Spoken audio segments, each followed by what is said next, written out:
Okay. I can start anytime you want to go. Okay. Okay, we seem to have all the usual, the suspicious characters here that we need, so let's go for it. Okay, so good evening, everybody. This is, what is this, Saturday, June 3rd? This is the LaRouchePAC Seattle weekly meeting here. I'm Stuart Battle. I'm a member of the local here. We have actually a very special guest joining us tonight, who I'm going to introduce in just a minute. But I just want to say a few things about the world right now. Something going on? Yeah. So for those of you who don't know, that 2 weeks ago, Helga Zepp LaRouche was in China. Actually, a little over 2 weeks ago. I think it was 3 weeks ago now. Was invited to participate in a conference in China, which we've talked about, the One Belt, One Road conference, and then proceeded to have a very productive and a very significant trip for the next 2 weeks in China, through a number of different cities, and the person who was joining her, Bill Jones, is here live with us tonight, and he's going to speak. I won't put his picture up yet. I'll save him that hassle for now. But but so. Sorry we're late. That's okay. So, but anyways, to get started, we're in a very interesting situation that really only really is unique to history, to total historical transformations, on the order of a civilizational shift that really is only foreseen by the very unique and prophetic individuals who have a certain foresight into the nature of human society and the unfolding of history. One of whom is certainly Lyndon LaRouche, who people are familiar with, or maybe Percy Shelley is another good example. But there really is this poetic quality or a visionary quality that really characterizes the nature of the type of transformation that we face right now. So I think the most significant thing, by and large, at this point, is the fact that you have a totally new world system that's unfolding out of China. This is determining the next 100 years of human civilization, bar none. And the conference that Bill is going to talk about that took place 3 weeks ago is characteristic of that.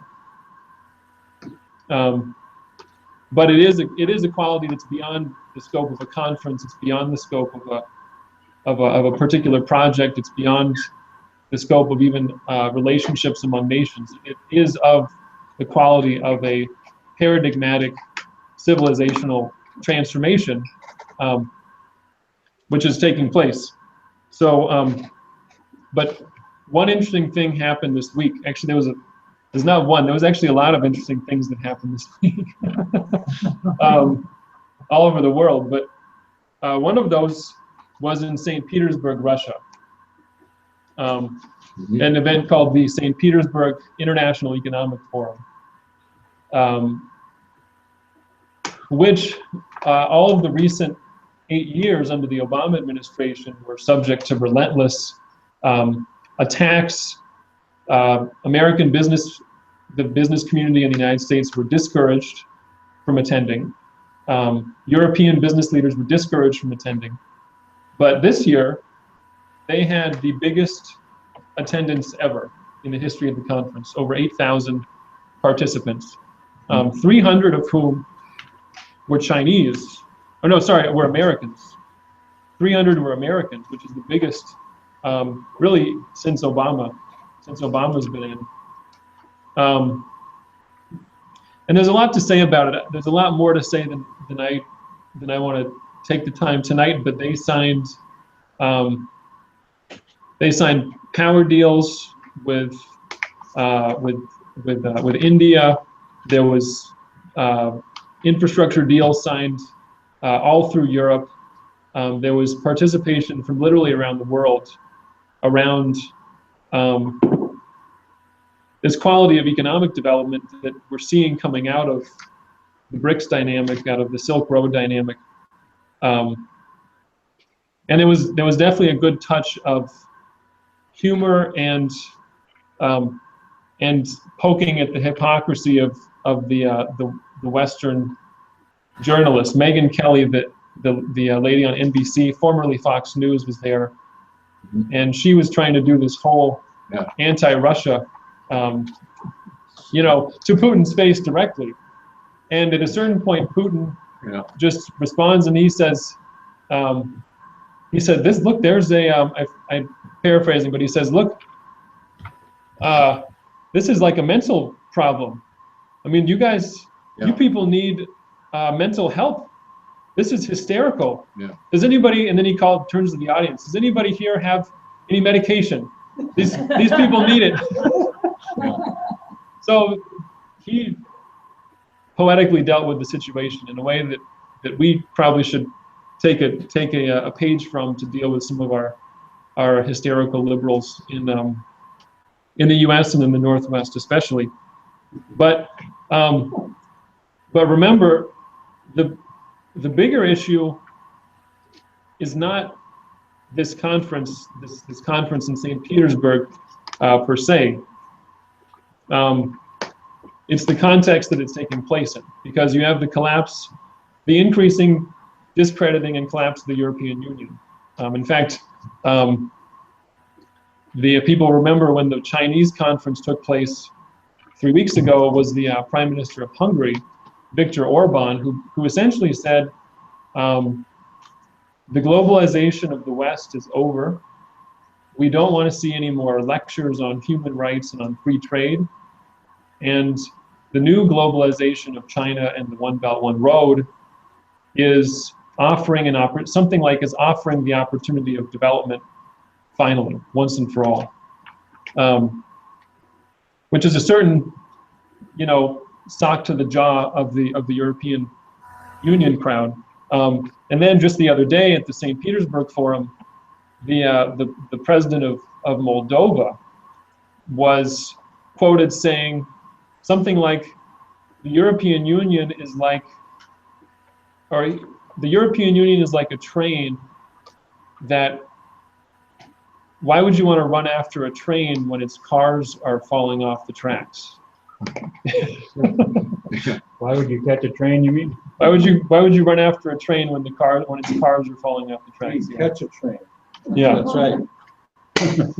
So, because Moldova is interesting, they're one of the countries that they're trying to get to join the European Union, and so you have this quality of the disintegration of the European Union. The new French president, who is not really an interesting guy whatsoever, the first person who he decides to meet with, and not just meet with externally, but invite to France, was Vladimir Putin. Within the first 2 or 3 weeks of his administration, he brings Putin into a very historic location at Versailles to meet with him as the first foreign leader. So you have that taking place. Then you've got Trump, just 2 weeks ago when he was in the Middle East and then flew to Europe for the NATO summit, denounced, or I shouldn't say denounced, but essentially announced the end of the policy of confrontation with Russia, and to instead take on terrorism in a serious light, which is like, that was like another sock to the jaw of, you know, what you're not supposed to do. So these things are in the mix, and then of course on top of all that, you have the One Belt, One Road, which is recruiting most of the world to join a prospect of serious long-term economic development. So anyway, so we're in quite an exciting situation. Trump is going after the FBI. He's going after the leaking, the leaky seed that is the State Department and the deep state. You've got meetings happening increasingly between Japan and Russia. Japan, the Prime Minister of Japan, not the Prime Minister, but one of the second in command, met with the second in command of China. So they want to make finally peace between Japan and China. You've got the new South Korean president, who was openly saying and questioning the deployment of these large-scale missiles, the THAAD missiles that really were war with China. They had nothing to do with North Korea. They were intentionally ineffective against North Korea, but can peer with their radar systems into China and into Russia. You got Trump and Xi Jinping forming a close relationship, much more close than any president has formed with the Chinese president in many years. You got the disintegration of the Democratic Party and Russiagate, which, just to read something very briefly, from the Michigan Democratic Party, the mayor of Detroit the other day, he made a very interesting comment where he said he was so frustrated with the Hillary Clinton campaign, I could have screamed. And then he said they never, speaking about the Hillary campaign and the Democratic Party, they never articulated a vision for why there would be more opportunity for people willing to work hard and get to schools. Detroit is a lot of blue-collar folks, and the Democrats never could articulate why people should choose them. So he goes on. He says that there might be a third party emerging because of how terrible of a failure the Democratic Party is. Representative Dingell, who's a Democrat also in Michigan, she said, I tried to sound the alarm last year and people didn't listen. We need to understand how to build an inclusive party. People who worked a lifetime saw their pensions threatened. People wanted to make enough money to live in a safe neighborhood, to afford to put food on the table, to go to the doctor when they need to afford the medicine and treatment they need, and to have safe retirement. Donald Trump showed empathy. She didn't. So remember, this is an elected member of the Democratic Party who's supposed to be blathering on about Russia and Trump and, you know, everything evil. So these guys are melting down, and then on top of all this, Glass-Steagall has been proposed as a resolution, as an amendment into the repeal and replace Dodd-Frank bill. Should be voted on. Actually, we should bring it up towards the end because we have a mobilization to get a number of these congressmen to vote it into the debate in the House, and one of those is a Washington congressman. So anyways, so I want to kind of wrap it up and let Bill get to talking, but I will just say that by and large, it's undeniable that we're in a breakdown of previous axioms, previous existing assumptions, institutions, and really global order, so to speak.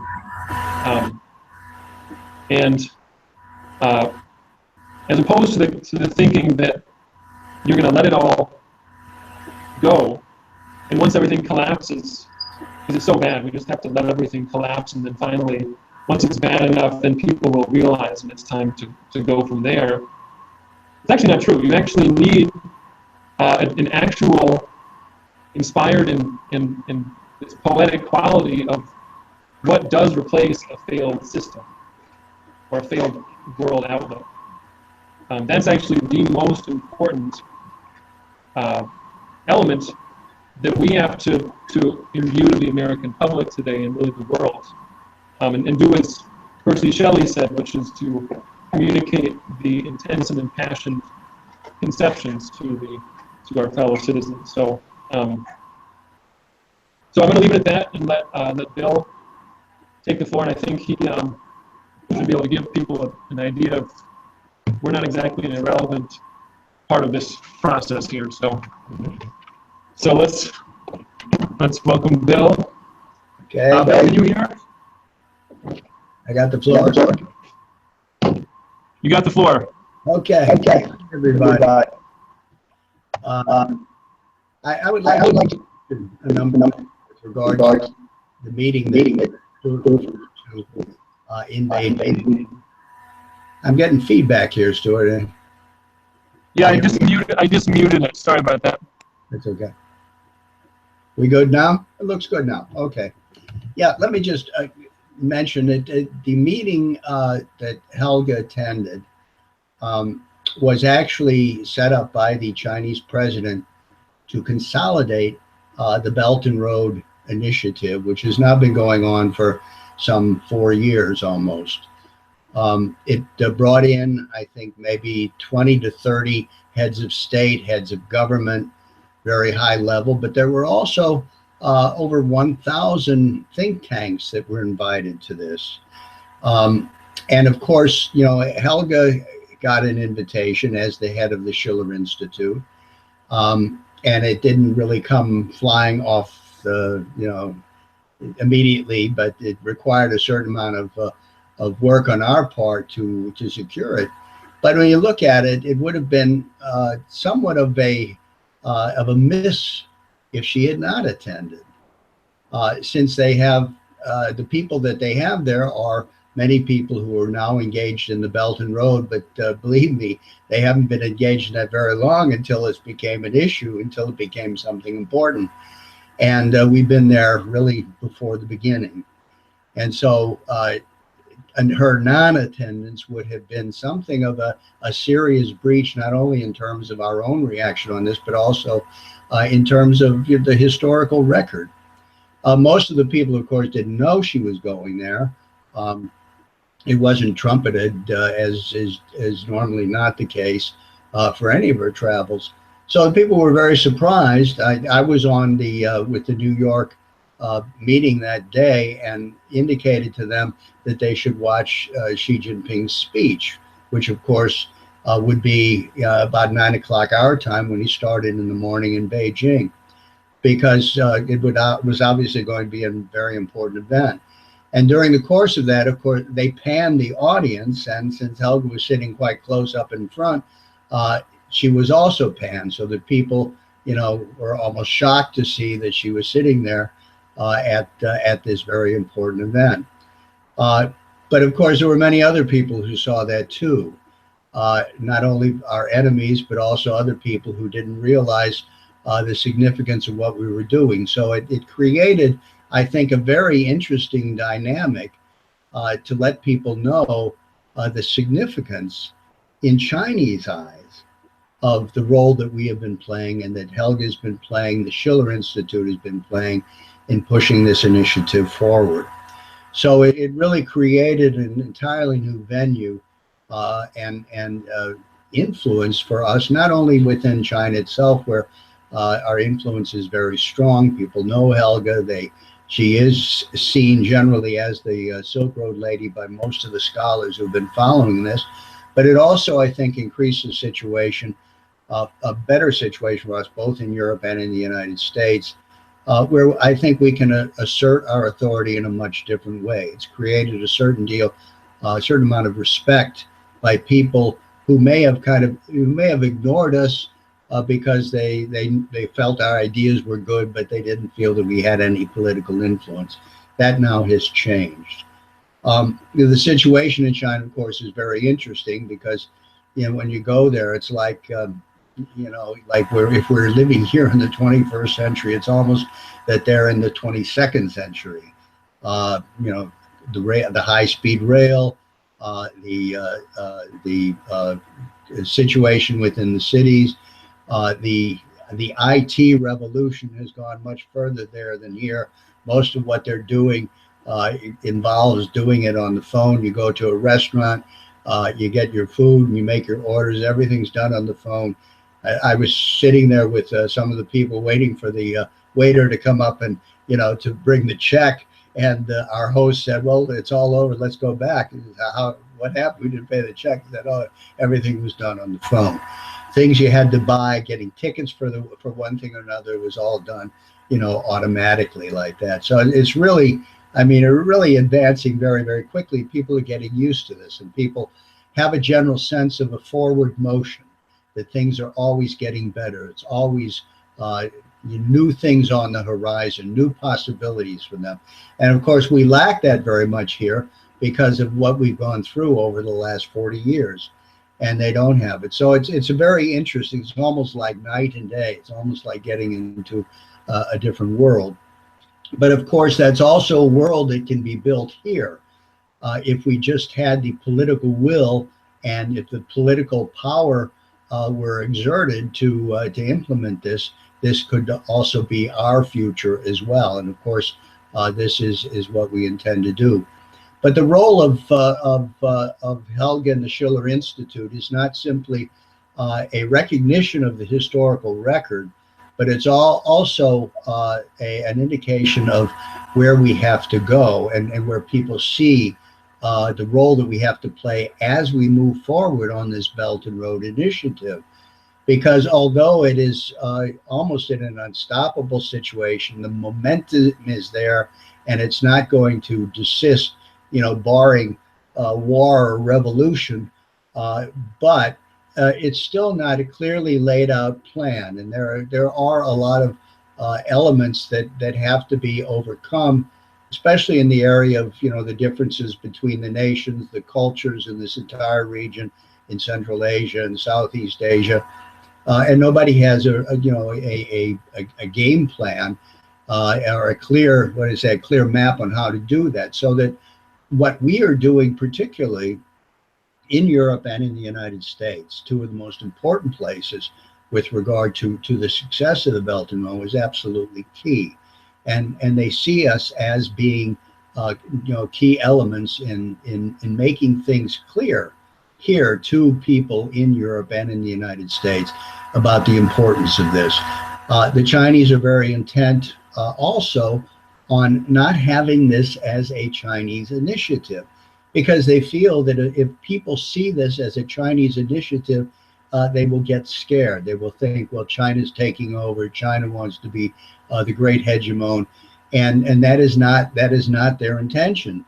So anybody who takes the point on this in the way that that Helga has done and that we have done is extremely important for them. And this was already clear, 2 years ago, when they were really in the stage of trying to map this thing out, that the idea is that the fact that we were pushing this so strongly, even more strongly than even some of the Chinese scholars, that created the kind of support that they needed to move forward on it, because they saw that this indeed can be presented as in the interest of all humanity by other people outside of China. And that continues to be our role.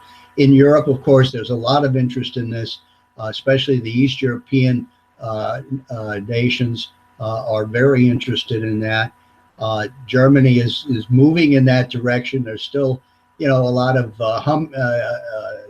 hemming and hawing on their part, as was indicated by the speech of the German minister at the Belt and Road Conference, so that a lot has to be done to really solidify that support in Europe. And of course, in the United States, you're quite aware of the role that we have played and have to play in this.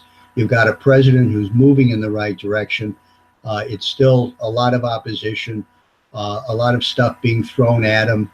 It's almost like a soap opera if you read the media every day on this. But as he indicated in his comments on pulling out of the climate change treaty, that he's very intent on moving forward on some of the key elements that he had promised during his election. And I think that's a very good sign. It freaked out, I'm sure, a lot of people, a lot of people up there in Washington State, I know, and elsewhere. But it indicates that he does have a determination to even move against the mainstream in order to do this. And we, think that this can also be the case with regard to the issues that are most important for us on the Glass-Steagall and on moving forward in this relationship and creating a new relationship with Russia and with China. Of course, a lot of people as we don't know what it looks like in terms of economic policy. Some of the Chinese are concerned about the protectionism. But the fact that the relationship that had been established between President Xi and President Trump was obviously a very warm one, has continued to this day. Even the other day, commenting on the North Korea issue, Trump said that, yes, we're working with China on this, and I know that President Xi is working very hard. So you've got that kind of relationship that we really haven't had, with any president for a long time with any Chinese leader. And I think you'll see that also happening with regard to President Putin, in spite of all the things that are being, thrown at Trump on the issue of Russia. But one of the things that's most important in this Belt and Road, when Sergei Witta, the minister of railroads, and then later the premier of Russia, when he started building the Trans-Siberian Railroad, made the famous statement that the railroad is a bearer of culture. Wherever it goes, it brings in culture into regions that haven't been affected by it. To some extent, he was talking about the culture of modern science and technology and development. But in terms of the Silk Road, it also has a much broader meaning because it brings the culture of one country into that of another. And therefore, it becomes, gives the possibility of this dialogue of cultures. And one of the things that Helga emphasized on all the meetings that I was in, and I think on other meetings as well, is the fact that the Belt and Road must become this dialogue of cultures that we have talked about so much, because that means that you change the way that people react to each other. You change the way that nations react to each other. And when you have an understanding of the other's culture, it's not only that you understand their way of thinking and their way of acting in a more clearer manner, but it also helps to enrich your own culture. The effects of what the forms of beauty that are produced in one culture can then flow over into and enhance and to make fuller the culture of the others. And of course, when you do that, you create this kind of a unity around the issues of common humanity with regard to nations that otherwise might be somewhat hostile to each other. And once you've created that kind of thing, it's difficult, like, to start a war. We have this whole thing with Russia now because we've had a long period of anti-Russia propaganda. But you think back to the end of World War II, and even in the beginnings of the Cold War, where people, for 4 years realized that this was our key ally, that we worked together with them in order to overthrow the worst evil of that century. It's very difficult to get that into motion. To get a hostile operation into motion takes much, much longer time. And so by doing this, by creating this dialogue of cultures, you tend to bring humanity together around the aims of the common interest. And it makes it much more difficult to create these kind of barriers or these kind of conflicts that were so characteristic of geopolitics.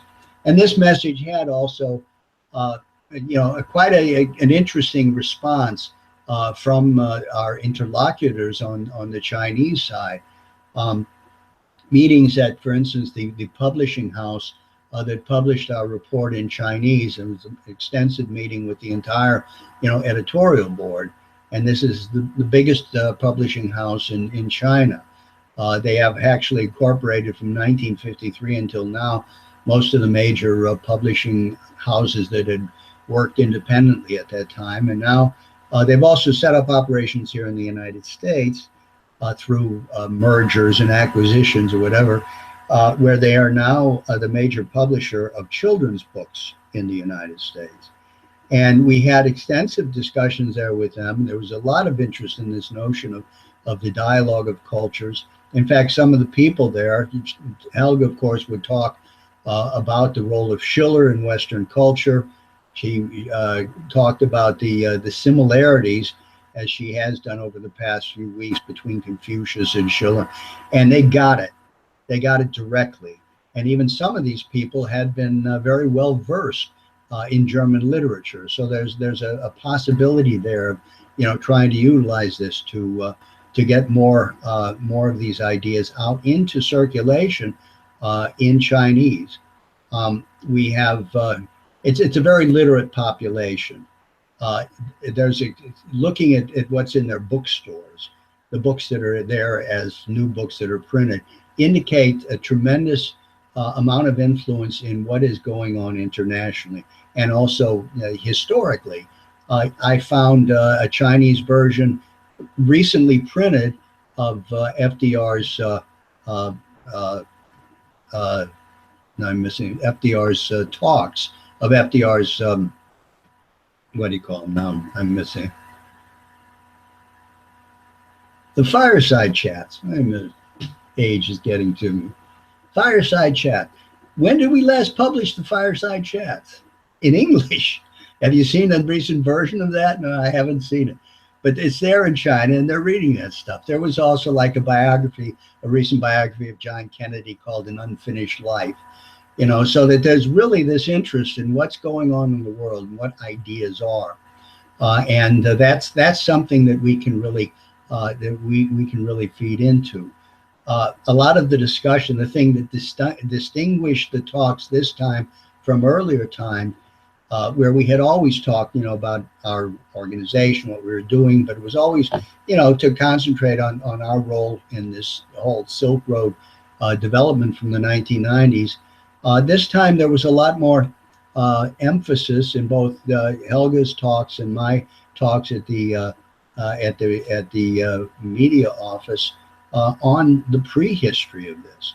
That is, going back to Lin's IDB, going back to the fight against the Club of Rome, and the zero growth and the zero population growth, which also, of which China was a major victim, because all of this stuff that you've probably read through the years about the one China policy and everything was a hoax that was imposed on the Chinese, convincing them that unless they implemented these policies, they could no longer support their population.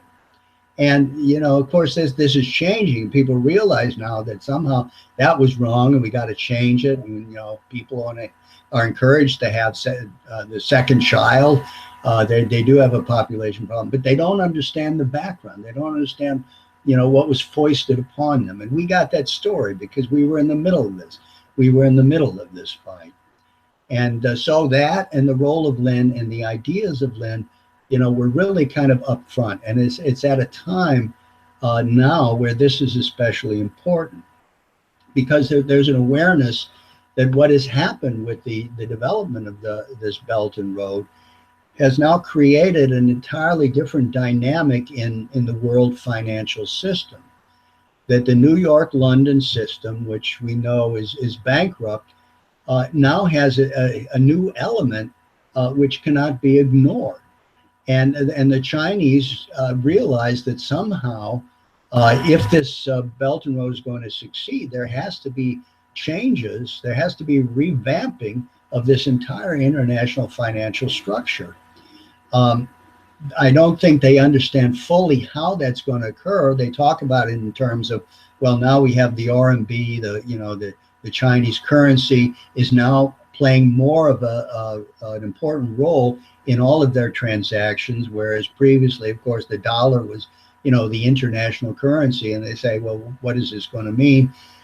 They don't know the implications of this. They probably realize the dangers of a financial crisis, but I don't think it's totally been thought thought through, and I don't think they have, a clear-cut game plan on how to deal with this. But this we can provide them with, because if you look back to Lin's ideas, and we've been doing this in order to get this stuff into circulation, both here, and also hopefully in China. The things that he was talking about during the IDB period, his discussions with Lopez Portillo in terms of the debt crisis, all of these things are still relevant today because they were based on science. They were based on a scientific understanding of how an economy works.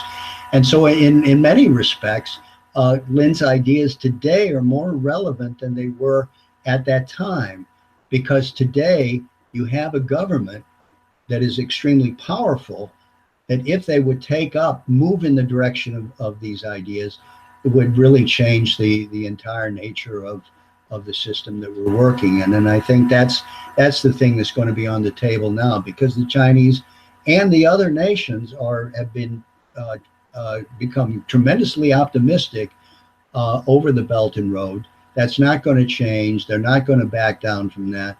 But in order to move that forward, this issue of the international financial crisis has got to be to the forefront. In fact, there was an article just the other day in Global Times that had the title, the Belt and Road needs a new financial architecture. And, the article didn't have, again, a particular game plan on that. But the idea, it was clear to them that something has to be done.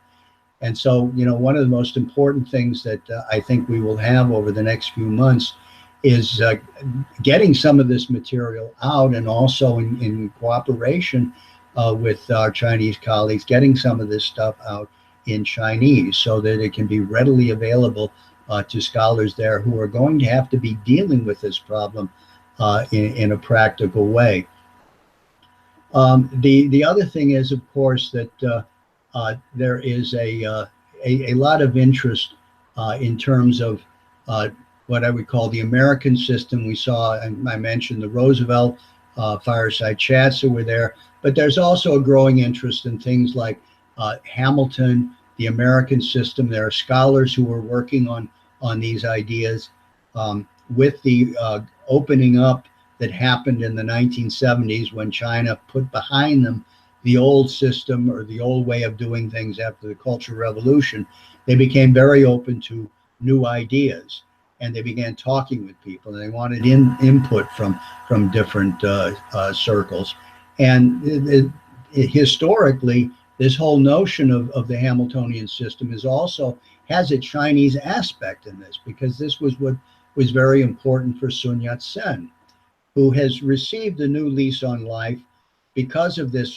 They're looking back on their own history and trying to kind of reformulate it after the Cultural Revolution period, where everything was put into very strict bonds. You could only think like this, and this way of thinking was the only way you could do it. And these were the good guys, and these were the bad guys. They're looking back on that and say, who really were the good guys and bad guys? And was everybody that we say were bad guys were totally bad? As a revival, in one sense, a revision of Chiang Kai-shek, who was considered, the major opponent to Mao Zedong, who's now seen not as this evil person, but as a flawed leader who led the nation of China in its war with Japan.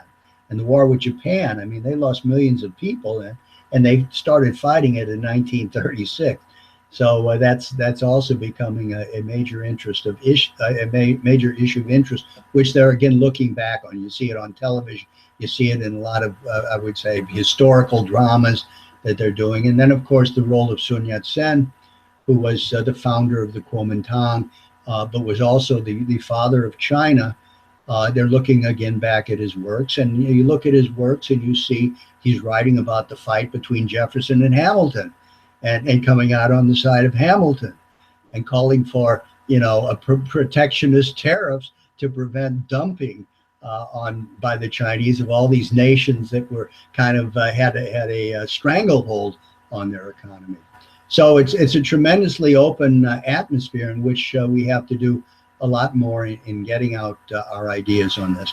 The other thing that's most important from an organizing perspective is that the situation now has shifted in a big way. That we are not on the outside looking in on this. We're really on the inside looking out.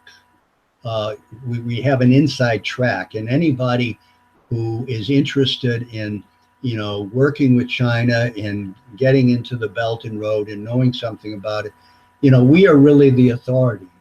And anybody who watched that presentation by Xi Jinping and saw Helga out in the audience realizes that is the case. And I see it myself and encounters with a number of people here in Washington, that there's a greater amount of respect now for what we do, because although they may have liked our ideas previously, it was seen as being simply the ideas of an organization. It really doesn't have a lot of power to implement it.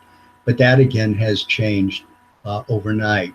And so I think that's what you have to understand, is that our position here is just so much stronger now, that we are the authority on this. We don't have to kowtow. We don't have to, plead with people to do this and that. We simply have to tell them that here we have the goods. We're on the inside here. We have the contacts there. We can get things done. And if you're interested in getting the economy moving, we know how to do it. And of course, there's a great deal of interest in that. The United States has not officially joined the Belt and Road, but President Trump did send a delegate to the Chinese forum, largely based, I think, on an interest in it, but also in this personal relationship that he has with President Xi. And because of that, I think he realized that this is important for him, and therefore we should do something with it. And then, of course, they sent Pottinger there, who's something of a China hand, works the Asia desk at the NSC. And he came back and then set up a committee to investigate how we can cooperate, with this Belt and Road.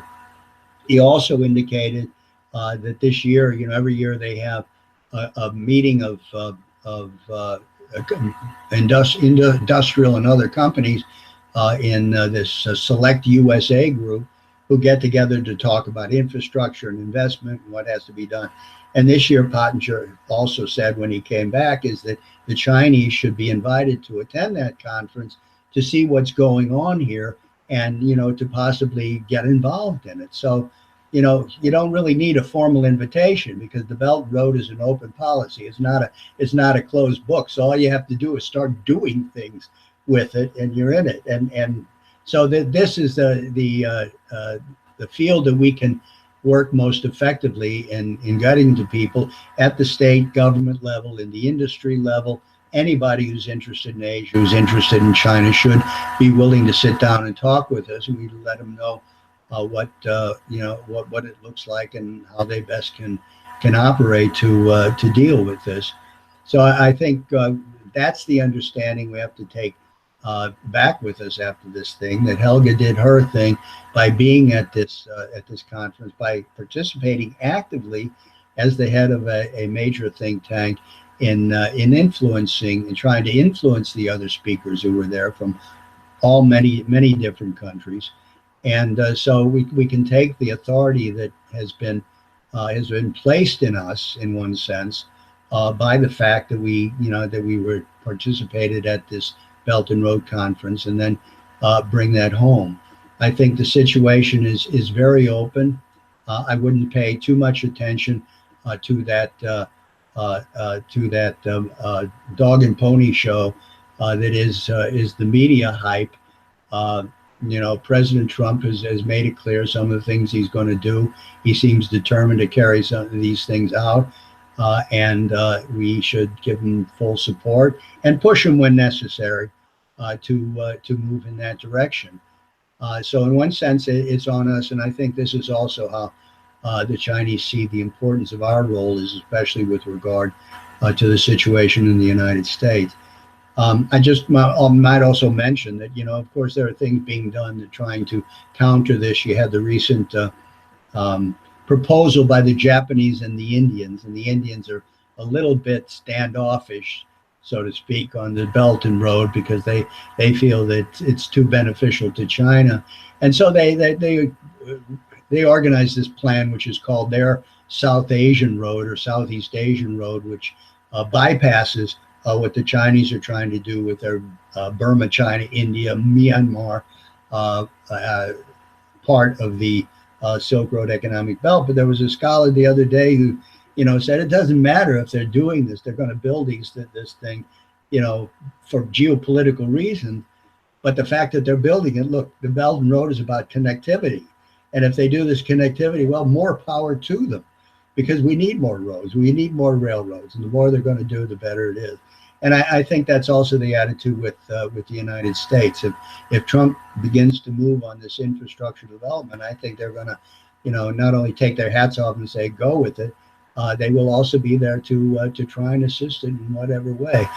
This could be the core element of what the Chinese talk about as the major power relationship between China and the United States. And if it is that, then it becomes a relationship that has a real lasting value and great deal of benefit for the U.S. But I think I'll just stop there, and if you have any questions, feel free to ask, and I'll try and answer them.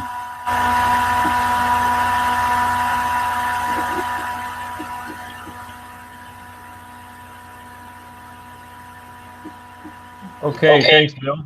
That was wonderful. So now it's late for Bill here. He's on the East Coast, so it's 11 p.m. But you're up for questions, so I guess he already volunteered, so he's too late now. So yeah, we'll open it up.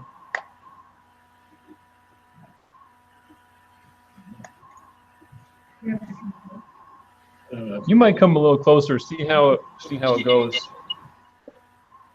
Hi, Bill. This is Tony. Can you hear me? Yeah, I can hear you fine. Hi, Tony. Hi.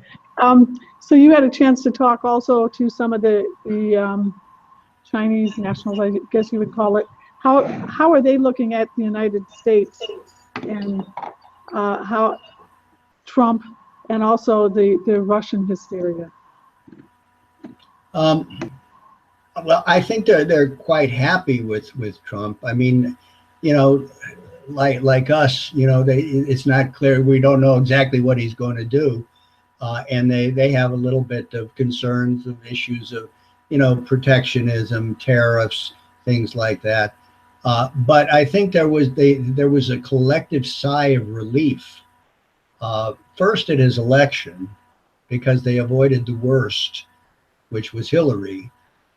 And secondly, it was the meeting between the two at Mar-a-Lago, which was obviously a very warm relationship. It was not just a political meeting, important political meeting, but the two guys obviously liked each other. There was a lot of, very spontaneous laughter among the two. So they really got along well together. And this was probably the most important signal to them that this relationship is going to work. Whatever, things pop up that become problematic in trade or in the South China Sea, that this is probably the key thing that they're interested in.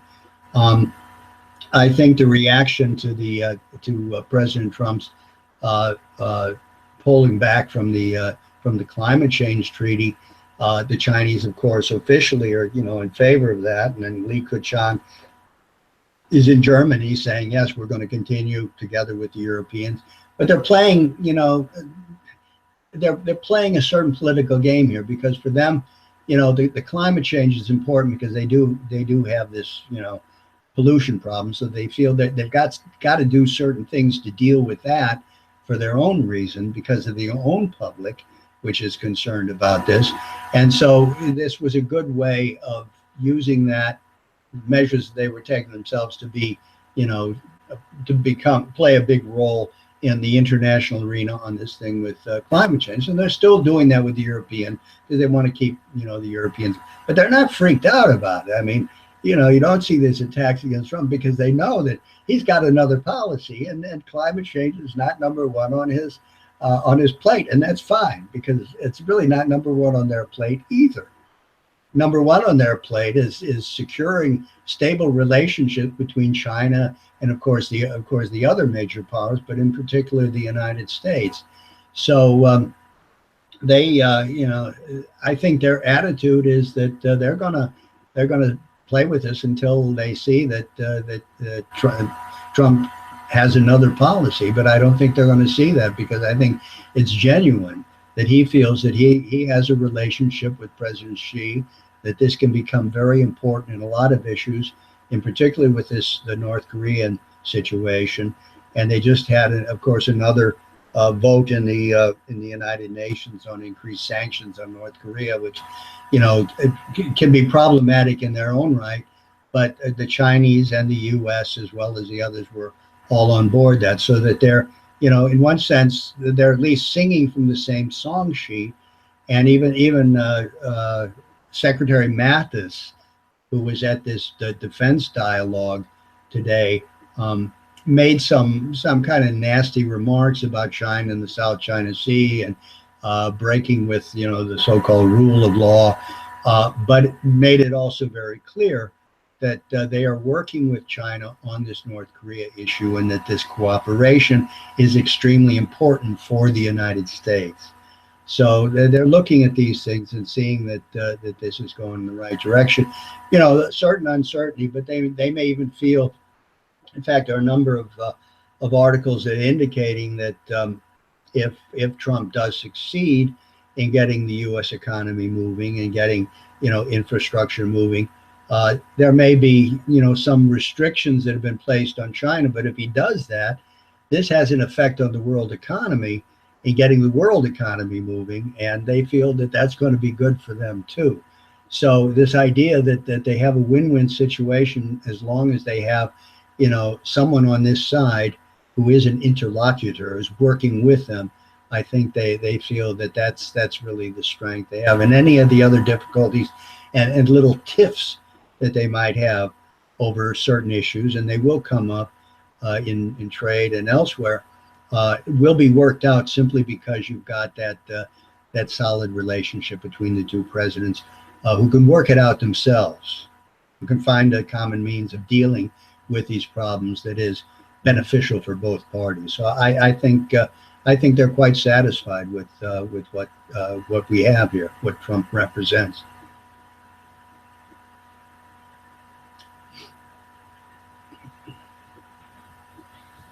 Got another question here. I'm going to do this so you can actually be seen. Oh. His hand. Bill, Darden Dixon. How you doing? Do you have any feedback yet from the group that represented President Trump at the conference in Beijing? None whatsoever. I don't know. I don't have those. That's kind of above my pay grade, if you want to speak. I don't have contact with them. I don't know. All I've seen what has been done publicly, and I mentioned that to you, that there was the statement of setting up this committee for Belt and Road, and also the fact that they're going to be at the Select USA. I was hoping to go to the Select USA, but they somehow didn't accept my media credentials. A couple of other people did the same thing. I don't know if they got in on that, but that would tell you something, at least. Not so much about what Pottinger and his group say, but would give you an idea of what's going on in terms of the relations between the U.S. and Chinese industry. So, but I don't have any more insight into that than I indicated.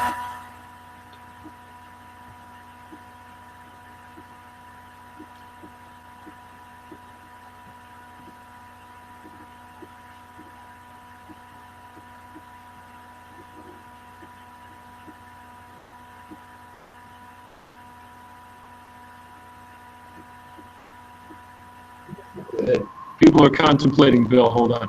They are. Okay. I'll give them a couple minutes and then, okay.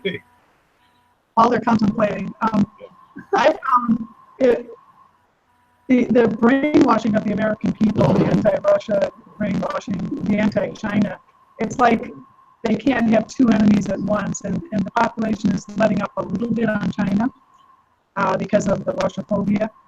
One thing that I found, maybe you can say something about it, if I give people just a very brief history of what China has gone through, first of all, they're over 5,000 years of history, and what they went through with Mao and the Cultural Revolution, and how they came out of it with leadership based on science and technology and many so-called Western values of development, they begin to get a sense of hope that we can turn the United States around, because the United States has actually gone through the same kind of cultural revolution since the assassination of Kennedy. And I wonder if you have any thoughts on that. Yeah, I think that's quite relevant. That's a good example of that, because it's out of the rubble that it was out of the rubble of the Dark Ages that the Renaissance came, and it came as a little spark in Florence, which then spread to all of Europe.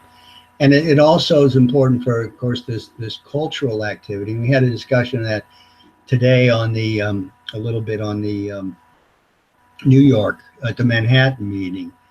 And somebody asked, well, you got this, we have these concerts and do this and we do that, but it doesn't always convince people politically that they've got to understand why they have to support President Trump and things like that.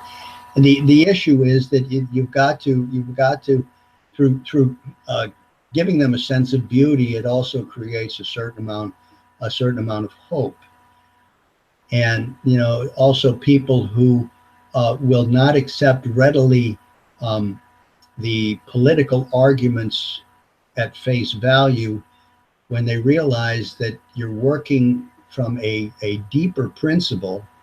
And the discussions of culture, the music indicate that.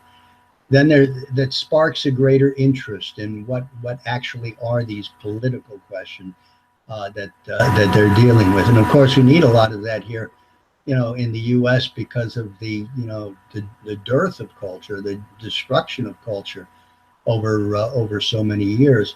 I'll give you an indication of it also. And a very important. What I thought was an important initiative is that Detroit, which is a burned out city and reviving to some extent, but really has been devastated, still has a very functional, very good, I understand, symphony orchestra, and they have a plan because they know that Chinese investment has already brought them a certain amount of breathing space. And they want to encourage more of it, so they're going to send their orchestra to China and have these concerts, 11 concerts in 5 different cities in China, which is an important initiative in which they see as being able to present a picture of Detroit, which people don't have there because of what they read in the news and everything, to try and encourage that kind of investment. It's a good initiative, it's important, but you look at the repertoire that they've chosen, it's all this. You got Gershwin and you've got all this other stuff. Yeah, I didn't see Beethoven, I don't see Mozart, and the director, of course, is very well known, this guy Slatkin, who I know always wanted to introduce the new music and things, but he's a competent music director, I think. It was really a very bad mistake, because it would also, had he done that with a higher level of outreach by presenting classical music, I think he would have touched people in a much different way and gotten the type of support he had. But the fact that he's doing it that way, I think, is an indication that even somebody in the high culture has really not got it in terms of what people need in the sense of beauty and what is really attracting them. But I think that's relevant, because what happened during the Cultural Revolution is that, of course, all the educated people who were involved in classical music, or people who were Confucius scholars, they were denigrated and sent off to work in the mines and elsewhere, and that had to be reconstituted. It didn't die away. It existed in isolated form maybe even as an oral tradition, children who had parents like that, but didn't have the possibility themselves, being involved in it. Then when they came back, they tried to reconstitute that. So this notion of a renaissance as a rebirth is really in human nature.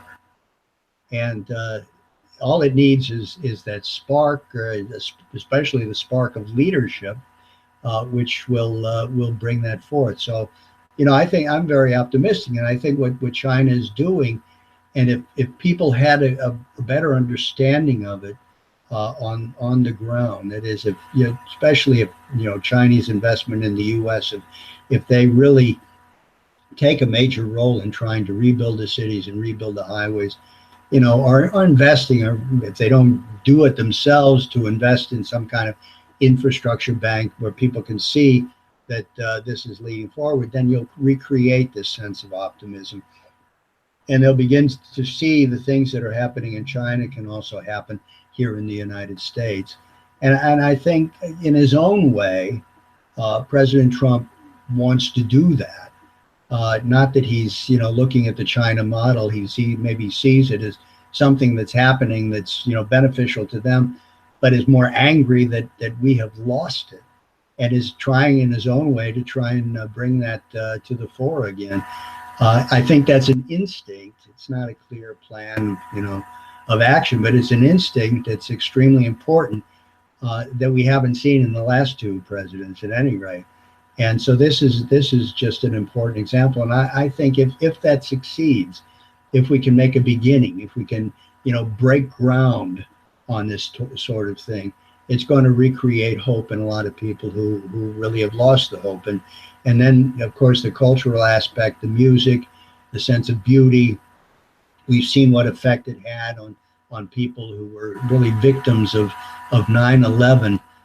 This really changes. It reaches to the deepest roots of the soul in people, and transforms them in a way that nothing else can do. And that's the nature of the human soul. It can be revived, so that the Renaissance is certainly always a possibility. And I think it will happen. And the comparison, I think, is very important, because of the devastation of the Cultural Revolution and the change that we see now today.